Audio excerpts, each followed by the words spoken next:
Você falou em replicar boas práticas, né? E, obviamente, um dos ingredientes que você traz para essa disputa eleitoral é trazer a lógica do setor privado para o setor público. E, analogamente, era o que propunha o João Dória. Teve um programa que a gestão dele realizou que eu, sinceramente, acho irretocável, que foi batizado de Corujão da Saúde. Comprar ociosidade de hospital particular, brilhante. Exatamente. E isso foi bem básico, aliás, demorou para fazer isso na pandemia, inclusive. Eu falava em rede nacional que o sistema de saúde de São Paulo não estava saturado, porque eu tinha os números da rede privada, e era só uma questão realmente do SUS alugar esses leitos, enfim.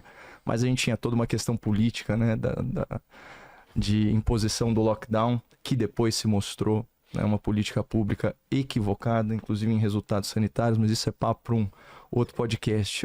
A questão aqui é a seguinte: trazer o setor privado, né, para assistir o setor público na prestação de serviços tem funcionado muito bem. Então você tem esse exemplo do Corujão da Saúde, que para quem não é aqui de São Paulo, consistia basicamente em viabilizar o agendamento de exames em hospitais em horários ociosos, por isso chamava Corujão, porque o hospital particular podia funcionar à noite, tinha uma série de facilidades para isso, e isso atendeu centenas de milhares de pessoas. Chegou a zerar a fila. De exame. Exatamente. E isso poderia ser aplicado em várias outras questões. Por exemplo, um dos programas mais bem-sucedidos do PT, do Partido dos Trabalhadores, eles se vangloriam até hoje disso, e não sem razão, é o ProUni.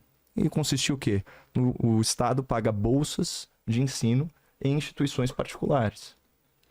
Por que essa mesma lógica não pode ser aplicada, por exemplo, a gente tem aqui em São Paulo, né, uma infraestrutura gigantesca universitária que tem instalações da melhor qualidade e que estão ociosas, por exemplo, no período da tarde. São essas grandes faculdades que prestam mais serviço à noite, um pouco de manhã. Imagina se você usasse essas instalações, o Estado ele não precisa ter alvenaria e equipe de limpeza e manutenção e segurança. Ele pode terceirizar tudo isso, ele pode ficar inclusive só com a parte da coordenação pedagógica. Você tem esse tipo de ideia de fazer essas parcerias público-privadas e o que você acha que funcionaria aqui em São Paulo, a exemplo do que a gente já viu funcionar e algumas outras ideias disruptivas? Eu vou complementar não só o que você pode trazer de empresa para São Paulo, mas de outras cidades de outros países também. Alguma outra coisa que deu certo que pode ser trazida para cá. Sim, o governo, se todo mundo entendesse isso, o governo ele não dá conta de resolver tudo. Não dá. Mas ele pode apoiar tudo. E como por causa de grana, por causa do tempo? Por causa de tudo. Pessoal. Você imagina, 12 milhões de pessoas. O efetivo, isso aí, a gente tinha que crescer de forma exponencial para o governo dar conta de resolver todos os problemas. Quando eu falo exponencial, tipo umas 10 eleições e isso vai ficar caro para o próprio povo. A gente tem que dar maturidade para as pessoas. Então as parcerias público-privadas, elas desincham a máquina, cria eficiência. Quanto mais estatal uma coisa, mais ineficiente aquela coisa é. Eu participei, Coppola e Vilela, eu já cheguei logo depois da transição, na verdade. Deixa eu ver quantos anos depois, 7 anos depois, da Telecom, do sistema Telebrás. Cara, era assustador o cheiro das empresas quando eram da estatal. Eu lembro de dormir na fila, eu era criança, dormir na fila com meu pai para comprar um telefone. Cara, era presente de casamento, era o valor de um carro, você entrava numa fila e quem tinha telefone declarava no imposto de renda. Declarava no imposto de renda, era título, era ação. E tem aí gente que tem saudade disso daí, né? Então, se você percebeu o salto que as telecomunicações deram no Brasil, depois que falou, peraí, a gente é ineficiente para cuidar disso aqui? E não é melhor porque não tá totalmente aberto, né? Porque são cartas marcadas, porque poderia ser bem melhor. Cara, tudo pode ser melhor, né? Se tem gestão, tem melhoramento. Aí você imagina, quando fizeram isso e abriram concorrência, eu nunca vou esquecer quando a Global Village Telecom, que é a antiga GVT, que é de Israel, veio pra cá. E aí eu via o jeito que o pessoal da Brasil Telecom ficou na época, onde eu trabalhei, né? As 10 regiões. Poxa, mano, o que esses caras estão fazendo? Aí vem TIM, que é de fora. Aí vem Vivo, que é de fora. Aí sim o negócio funcionou. Não foi só pegar e falar, vamos dividir ela em 3 regiões. Ela já foi pra um outro patamar. Mas quando veio a concorrência, a gente aprendeu a fazer telefonia. E eu tava nisso. Eu tava naquilo que a gente chama de streaming hoje, que é o IPTV antigo. A ideia da telefonia brasileira era fazer isso. E eles não conseguiram fazer. Tiveram que vir de fora para fazer isso. Então o que acontece? A grande questão de trazer o setor privado para apoiar vai acelerar e vai ficar mais barato pro povo. As pessoas não entendem. Quando você vê um esquerdista maluco gritando, não privatiza, não faz isso, ele tá pedindo para ser mais caro e menos eficiente. E ser roubado, né? E ser roubado. Por quê? Porque você imagina uma telecom hoje, se fosse até hoje do governo, o tanto de gente incompetente, idiota, que não sabe nada mexendo e sem saber nada tecnicamente, o que eles não estariam fazendo hoje? Não ia ter fibra ótica no Brasil até hoje, cara. Quem é que faz investimento? Quem tem lucro, cara. Você imagina você tendo que fechar um acordo com um partido político e esse acordo colocar gente completamente incompetente. Então, sim, o que você vai esperar de mim? Eu fui fazer as contas, Coppola, com o tanto de dinheiro que a gente gasta do orçamento de São Paulo, o quanto que custa o aluno. O aluno está custando aproximadamente R$8.000. Essa conta eles morrem de medo, viu, Vilano? Eles morrem de medo. O Globo fazia o raio-x do ensino superior e parou de fazer. Porque você tinha algumas instituições que o custo anual do aluno era superior a R$80.000. Aí eles falavam, não, mas é que tem pesquisa tal. Não tem problema nenhum. Então pega instituições como o INSPER, IBMEC, FGV, coloca a parte de pesquisa junto e distribui ali per capita por aluno para ver quanto que dá. E aí você vai chegar à conclusão que o aluno da rede pública é muito mais caro que o aluno da rede particular. Ó, eu tenho rede de escola. Eu posso assegurar para você. A escola pública é mais cara que a escola privada. Qual é a lógica? A lógica é, não tem lógica. O dinheiro, a gente tem 25 bilhões no orçamento. Eu tô te falando, Vilela, não é menos que isso. É 50% de desvio do dinheiro público. Eu queria deixar um registro aqui para todo mundo começar a entender isso e abrir sua mente em relação a isso. Não existe dinheiro público. O que existe é um consórcio compulsório onde a gente é obrigado a dar parte da riqueza que a gente produz, os trabalhadores e os produtores. Alguém toma isso prometendo devolver o dinheiro para o coletivo através de benefício. Vamos lá. Se eu perguntar agora para alguém que tem... Eu estudei em escola pública. Eu fico imaginando a minha mãe recebendo a sua oferta. Imagina você matricular seu filho e no dia da matrícula chegar alguém e falar assim, ó, tá aqui um cheque. Você prefere... Aqui, ó, R$8.000. Você prefere colocar seu filho aqui por R$8.000 ou você prefere levar ele para a melhor escola de São Paulo por R$8.000? Então... Não, você imagina.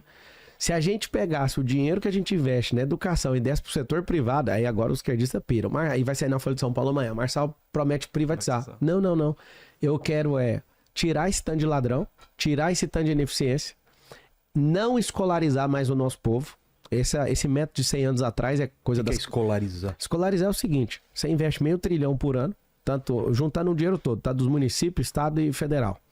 Você pega R$500 bilhão, esse R$500 bilhão, que é um dinheiro absurdo, é um dinheiro assim das galáxias, é coisa de o cara mais rico do mundo. Tá.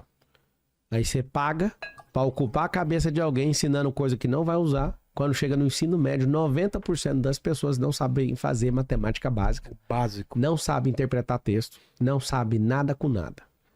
O que é escolarização?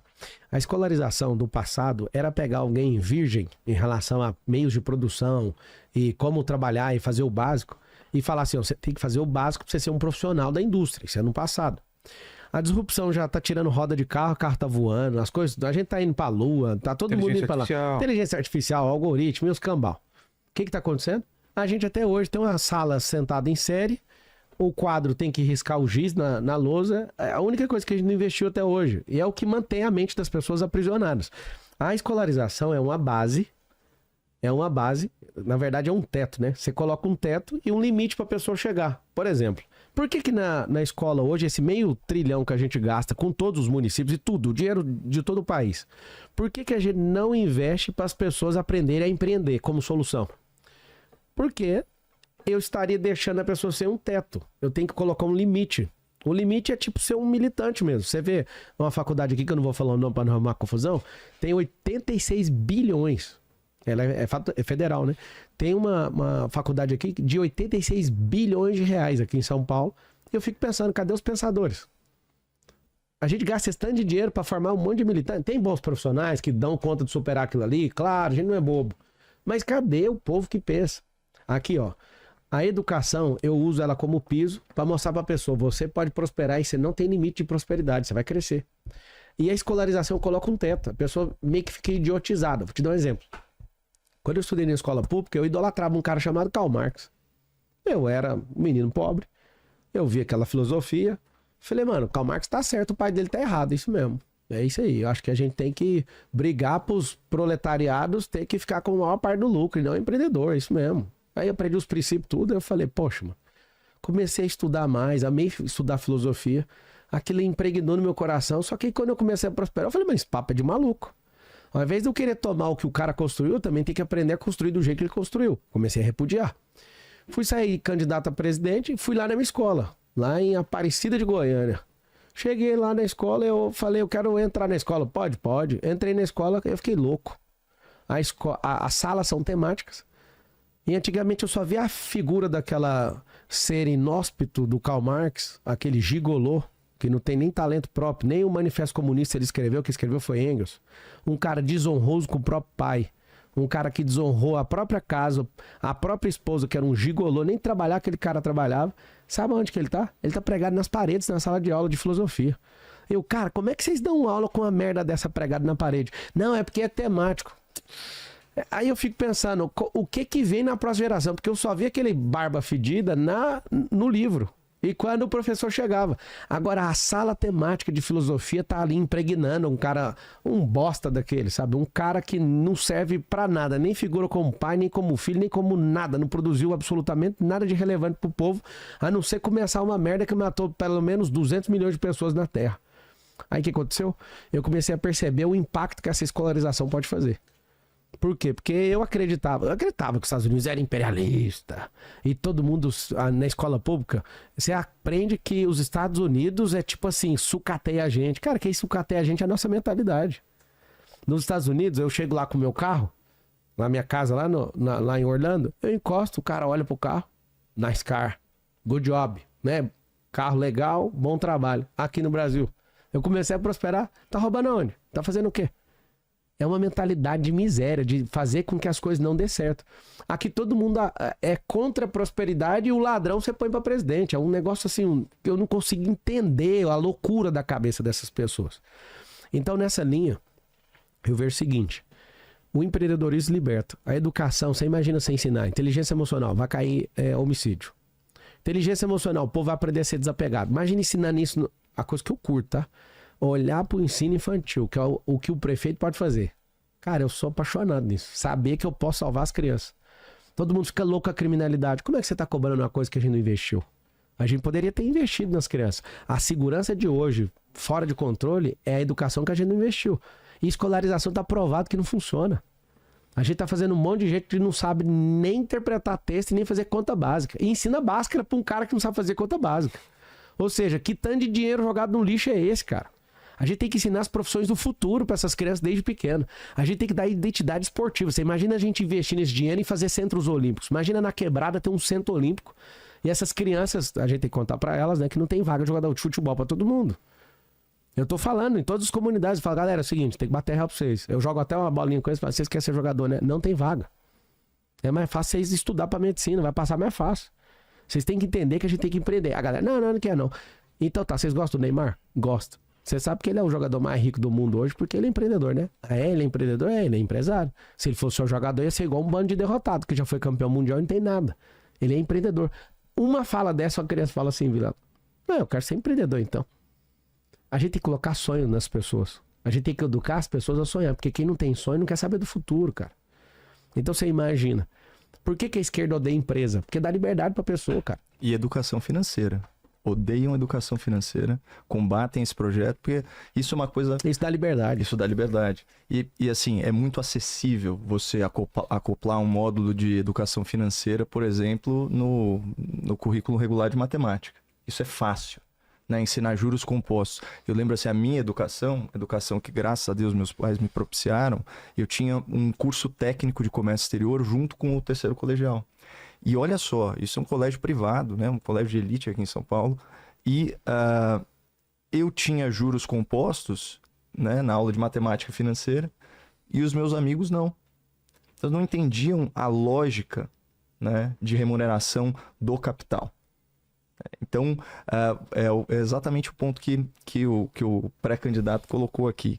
Que você coloca um teto para as pessoas se você trabalha só naquele modelo clássico, porque é aquela coisa, né? É um modelo pensado para educar o proletariado, né? Na verdade, você está qualificando a mão de obra até um certo ponto. A partir daí, né, para onde que ela vai? E tem um livro muito bom chamado Mentalidade Anticapitalista, é do Mises. E aí ele fica, a discussão filosófica desse livro, né, uma série de ensaios, a partir do seguinte questionamento. Por que nos países mais prósperos, que cresceram as suas economias com liberdade econômica, nas democracias liberais, principalmente europeias, por que a elite entretém ideias socialistas? Por que a elite acadêmica é tão apegada ao socialismo? Por que quando eu estava na universidade, minha universidade era pública, quando tinha um sebo, era só Foucault, Marx, Engels, Gramsci, enfim, esse tipo de coisa.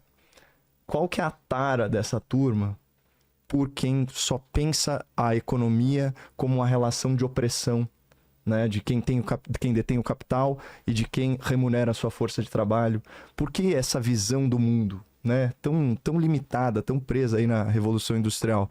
E a conclusão que ele chegou é a seguinte: em um ambiente em que existe a liberdade macroeconômica e existe a liberdade individual. Por exemplo, eu posso estar num país com uma grave desigualdade social, mas eu tenho todos os instrumentos para prosperar. Sabe o que limita a minha prosperidade? Eu tenho a mesma idade que o Pablo.